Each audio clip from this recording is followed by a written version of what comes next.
Hey, what's up everybody? My name is Mr. Giddy. I provide car content. I cover classics, customs, exotics, and we are here at Mighty Joe's, right off 206 in a town called Chemung, New Jersey. And this is the Monday night car cruise. So we have 3 cars here. And you know what? I'm not overly disappointed. I'm actually headed to Pennsylvania right now anyway. And I figured why not stop here and check it out.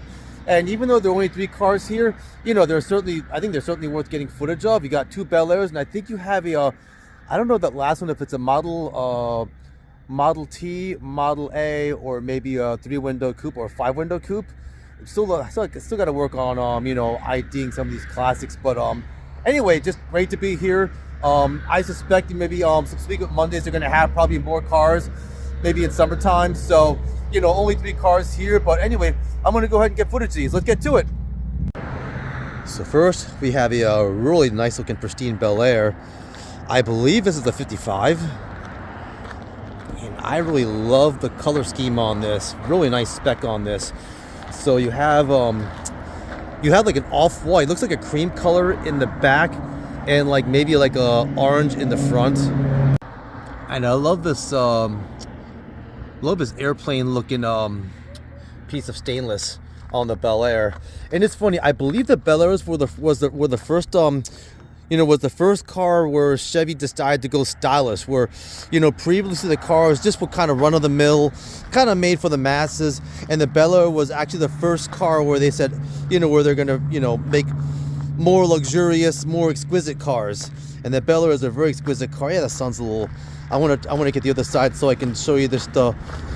Yeah, you see this is a kind of a cream color. This is not white. It looks like a kind of a cream color, and I think that this is a really nice spec for this Bel Air. So you have the Bel Air badging on the side of the car here. Wow, you have very nice two-tone upholstery, two-tone in the upholstery, and two-tone all throughout. Not only on the upholstery, but also the door as well. You can see the cream color as well. Both. Oh, it's like the leather interior. So, you know, this may be obviously not OEM, but in any case, beautiful interior. I just love the dashes. I love the dashes on the Bel Airs. And this is what I really love. I'm going to zoom in on this. See if I can get closer. I love kind of that, how the Bel Air is kind of embedded into the dash. You kind of have sort of that, like, almost like a oval, like semicircle, just kind of that embedded into the dash. That looks really nice. So I just want to talk a little bit about this Bel Air. So I believe this is the 55. I guess the side paneling makes it look like a 55 to me. And as I was mentioning earlier, you know, Chevy, that was right around the time Chevy decided to go with more exquisite, more luxury type cars, because their cars before that were more, I guess, were kind of more run-of-the-mill, kind of more, you know, just, yeah, run-of-the-mill, more meant for the masses. A funny bit of history is that, you know, basically, you know, there was a guy named Louis Chevrolet. He started Chevrolet, and he was very much into racing. But I guess his business partner, I believe it was William Durant, but his business partner wanted to make more kind of cars for the masses like Henry Ford was doing. And Louis Chevrolet was like, no, he wants to make race cars. He was obsessed with racing. He was really good at it too. To make a long story short, when Chevrolet went back to Switzerland, went back to Switzerland, and when he came back, Billy Durant took over the company, and they got kind of into a heated argument. And to make a long story short, Chevy ended up walking away. And it's kind of interesting. I kind of wonder what would have happened to Chevrolet had, you know, Louis Chevrolet had his way, and he went with race cars. But in any case, it's really interesting. So anyway, the reason why I think that's relevant is because, you know, before the Bel Air, you know, Chevrolet was making cars that were just kind of more just for the masses. And I think that's kind of was more in line with what William Durant wanted, and not what Louis Chevrolet, the original founder of the company, wanted. So it's just a bit of interesting history. And now they're saying, oh, well, gee, we're making run-of-the-mill cars. We got to stand out more. We'll make the Bel Air. And I would, you know, I'm just kind of curious to see what would have happened if Louis Chevrolet had his way. Would they have been making more exquisite cars earlier, or more like race cars or exotic cars? What would have become of Chevrolet had Louis Chevrolet had his way? Any case, this is a really beautiful Bel Air. I just love this orange and cream color combination. Absolutely gorgeous. And right next to the beautiful orange cream color one, look at this. This looks like a maroon. It's a little hard to tell in the sun, but this looks more like a maroon Bel Air. And this looks kind of retro modded up, maybe a little bit of Pro Street. It looks like a Pro Street Bel Air. This one looks very, very different. So I'd say the first Bel Air kind of looks more exquisite and prestigious. This one just looks freaking nasty, like it's ready to go. Like this Bel Air is meant for racing, it looks like. So this probably is more in line with what Lewis Chevrolet wanted, because Lewis Chevrolet was just a die-hard racer. I love that airplane, this airplane on top of the hood here, and look at this. You got the big scoop here. So yeah, this is a nice resto mod here. Anyway, let's get the interior here. So yeah, look at the plush interior. Look at that. This kind of looks 80s to me. This whole, like, the way the upholstery looks, it actually looks 80s to me. Ooh, look how plush the doors are. Look at that. Oh God, that dash is stunning. Look at this. So it doesn't look like, yeah, it's a little blurry. Let's see if I can get, yeah, look at that. Oh, I love the gauges on this. Beautiful. Beautiful dash. And there's my favorite. I love that decal, or that not decal, you know what I'm trying to say. I love the badging on the passenger where it has the Bel Air on there. And I believe the other side, I'm not sure if that stainless has that Chevy emblem embedded in it. Maybe not. In any case, it looks beautiful. Let me pan back out here. So, all right. You see, you got the big wheels on there, so it looks like it's Pro Street, and it looks like this is definitely more for racing. So it's really amazing how versatile the Bel Airs are. So check out this Bel Air over here. Look at how different this Bel Air is from the earlier one, the orange cream one. So I'd argue like the orange cream one kind of looks more in line with maybe I guess maybe what Chevrolet in general was going for. They're going for more like luxury, prestige. Let's kind of make a really exciting car. And this one here seems more in line with what the original founder wanted, Lewis Chevrolet, where this one looks like a freaking race car. But in any case, I think it just goes to show how versatile these Bel Airs are. When I was at the Run to the Sun event, I saw so many Bel Airs, but there were so many different kinds. You saw ones that were kind of OEM, kind of like this orange cream one over there. You saw a lot of these, which were retro modded and, you know, kind of Pro Street, ready for racing. And there were so many different color combinations, and the color combinations make a huge difference. So I would argue this one here, you don't really have a two-tone on this. You just have one maroon color. So again, it just changes the whole personality and vibe of the car. This car looks kind of more mean, nasty, like it's ready for the street. But two beautiful Bel Airs here. And check out the interior here.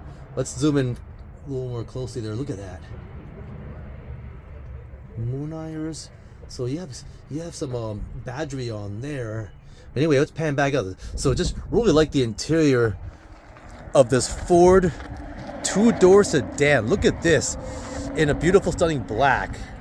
And it looks nice right in front of the gas station like that. Look at that, right over the highway. I tell you, Central and South Jersey are so scenic, but that's a whole separate topic. But this is the Ford two-door sedan.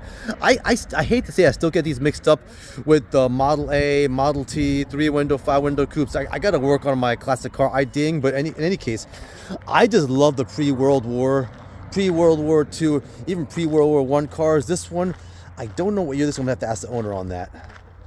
So this right here, this is going to be the last car, just for this meet here. Only 3 cars here, but again, I'm just glad to come here. This is the Ford two-door sedan. I think they say it was 1929. I think it was 1929 Ford two-door sedan. So there was a really rich history with Ford.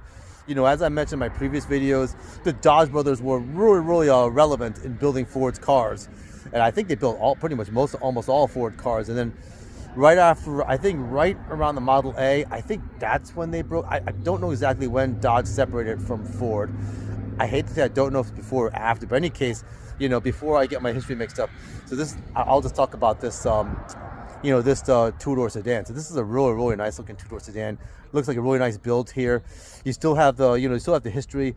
You still have like the authenticity of the two-door sedan, and you have a little bit of retro mod on here. So really nice here. So I'm going to go and get the interior again real quick before we head out. So anyway, this looks like a really clean, nice and clean two-door sedan here. So again, the chassis looks beautiful in black, and then you got the engine over here.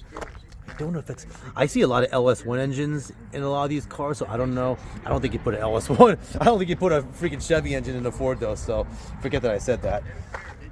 You got like a little piece of stainless here with the Ford on here, and then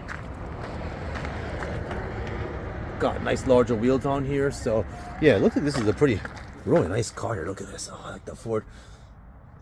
You got the Ford Badger on here, so definitely staying loyal to Ford there. Oh, I like that. Not a club, just a friend.